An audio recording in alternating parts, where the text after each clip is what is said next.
السلام علیکم بچوں آج جو ہمارا سبجیکٹ ہے وہ اردو ہے اور کل بھی ہم نے اردو ہی کیا تھا۔ ہمارا سبق ہے ولادت رسول۔ تو بچوں ہم لوگوں نے کل ولادت رسول کے جو ہے وہ ریڈنگ کی تھی۔ ریڈنگ کرتے ٹائم میں نے آپ کو اس چیپٹر کے اندر سے ہی کچھ ورڈز ایسے تھے جو میں نے ڈیفیکلٹ ورڈز تھے آپ کو وہ انڈر لائن کروا دیے تھے اور اس لیے پرومیننٹ کیے تھے تاکہ آپ کو جو ہیں ان لفظوں کے میننگ پتہ چل جائیں اور آپ نے وہی الفاظ جو مشکل الفاظ تھے آپ نے اپنی اردو کی کاپی پر لکھے تھے۔ آپ کو میں نے املا دی تھی کہ آپ نے یہ اردو کی کاپی پر لکھنی ہے۔ بچوں آج ہم اب کریں گے اس سبق ولادت رسول کے کریں گے سوال جواب کریں گے۔ تو میں آپ کو ساتھ ساتھ جو میننگز ہیں وہ میں دوبارہ بتاؤں گی تاکہ آپ کو جو ہیں وہ یاد آپ کے وہ ذہن میں آپ کے مائنڈ میں وہ جو ہیں آپ کو ان کے میننگ اچھے سے یاد ہو جائیں کہ ان مشکل الفاظ کا جو میننگ ہے وہ کیا بنے گا۔ اگر آپ لوگ ان مشکل الفاظ کو آسان لفظوں میں یاد کرنا چاہتے ہیں تو آپ کے لیے اس کا جو ہے جواب یاد کرنا آسان ہو جائے گا۔ تو اس لیے جو ہے مشکل الفاظ کے میننگ آپ کو پتہ ہونے چاہیے۔ تو بچوں آپ کا سبق ہے ولادت رسول۔ ولادت کا مطلب میں نے بتایا تھا پیدائش، جس کا مطلب ہوتا ہے بچوں آپ کو یہ جو 1 سے لے کے تو 7 تک نمبرنگ نظر آ رہی ہے اس کو ہم فہرست بولتے ہیں۔ یہ ہمارا جو ہے سبق سٹارٹ ہونے سے پہلے بنائی جاتی ہے تاکہ ہمیں آئیڈیا ہو جائے کہ ہم نے اس چیپٹر کے اندر جو ہے کیا کچھ کاپی پہ کام کرنا ہے، ہم نے بک پہ کیا کام کرنا ہے۔ ہمارے لیے جو ہے اس سبجیکٹ کا کام کرنا پھر آسان ہو جاتا ہے۔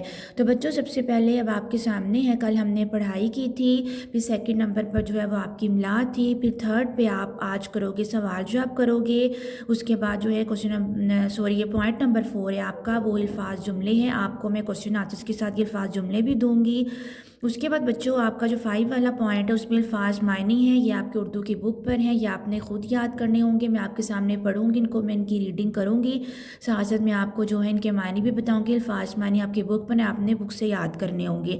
اس کے بعد 6 پوائنٹ ہے آپ کا کہ سبق کے آخر میں دی گئی مشق مکمل کروائی جائے گی۔ بچوں یہ ہماری جو ایکسرسائز ہے وہ کل کمپلیٹ ہو گئی تھی۔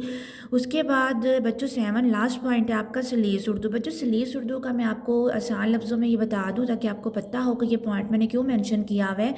تو بچوں سلیس اردو کا مطلب یہ ہوتا ہے کہ ہم لوگ جو ہے اسی سبق کے اندر سے پیراگراف چوز کریں گے اور اس پیراگراف کے اندر جو ہے کچھ ورڈز مشکل آئیں گے، ان مشکل ورڈز کو ہم اسی طرح انڈر لائن کرتے جائیں گے اپنی کاپی کے اوپر بھی۔ یہ سلیس اردو ہم کاپی پر لکھیں گے۔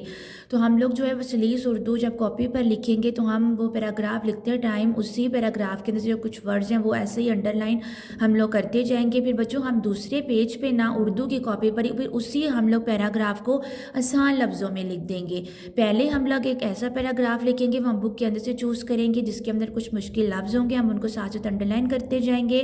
اس کے بعد پھر یہی والا جو پیراگراف ہے جو فرسٹ کے بھی میں نے بات کیا، پھر ہم دوبارہ پھر بنائیں گے لیکن پھر ہم اس کو آسان لفظوں میں لکھ دیں گے۔ تو سلیس اردو کا مطلب ہوتا ہے کہ ایک پیراگراف جو ہے مشکل الفاظ میں لکھا جاتا ہے، اس کے اندر مشکل لفظ ہوتے ہیں، جیسے کہ کل میں آپ کو بک پہ کروا رہی تھی، جو ورڈ آ رہا تھا وہ ڈیفیکلٹ وہ میں انڈر لائن کر رہی تھی۔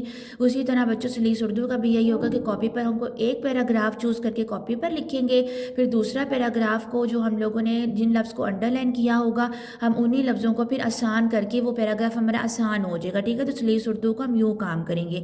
تو بچوں یہ آپ کے 1 سے لے کے تو 7 پوائنٹ ہے۔ یہ اب دیکھو آپ کو آئیڈیا ہو رہا ہے کہ ہم نے اس بک کے اندر اس سبجیکٹ کے اندر جو ہمارا اس سبجیکٹ کے اندر جو ہمارا لیسن تھا ولادت رسول، اس کے اندر ہم نے کیا کچھ کر لیا اور ابھی ہم نے کیا کچھ کرنا ہے اس چیپٹر کے اندر سے، تو آپ کو اب آئیڈیا ہو گیا ہوگا۔ تو بچوں اب یہ ہے کہ ہم لوگ آج کے کوسچن آنسر سٹارٹ کرتے ہیں۔ بچوں آپ کے سامنے اب میں نے ولادت رسول کے جو ہیں وہ کوسچن آنسر شو کیے ہوئے ہیں۔ آج آپ کا جو موضوع ہے وہ سوال جواب ہے اور میں اب آپ کے سامنے پہلا جو ہے کوسچن پڑھنے لگی ہوں۔ ایران کے بادشاہ کے لیے کیا لقب استعمال ہوتا تھا؟ بچوں لقب کا کل میں نے آپ کو مطلب بتایا تھا، تعریفی نام کو بولتی ہیں۔ جواب ہے اس کا ایران کے بادشاہ کے لیے کسریٰ کا لقب استعمال ہوتا تھا۔ کل بچوں میں نے آپ کے سامنے ریڈنگ کی ہے اور آپ کو بھی میں نے دی تھی، تو ہمارا جو ہم نے جو فرسٹ لائن پڑھی تھی اس میں تھا کہ ایران کا بادشاہ، اس میں اس کا کیا نام آ رہا تھا؟ نوشیروان، ٹھیک ہے۔ تو نوشیروان کا جو لقب تھا تعریفی نام کیا تھا؟ اس کو کسریٰ کے لقب سے پکارا جاتا تھا۔ اس کے بعد آپ کا کوسچن نمبر 2 ہے ایرانی کس کی پوجا کرتے تھے؟ جواب ہے ایرانی آگ کی پوجا کرتے تھے۔ سوال نمبر 3 ایران کس خلیفہ راشد کے دور میں فتح ہوا؟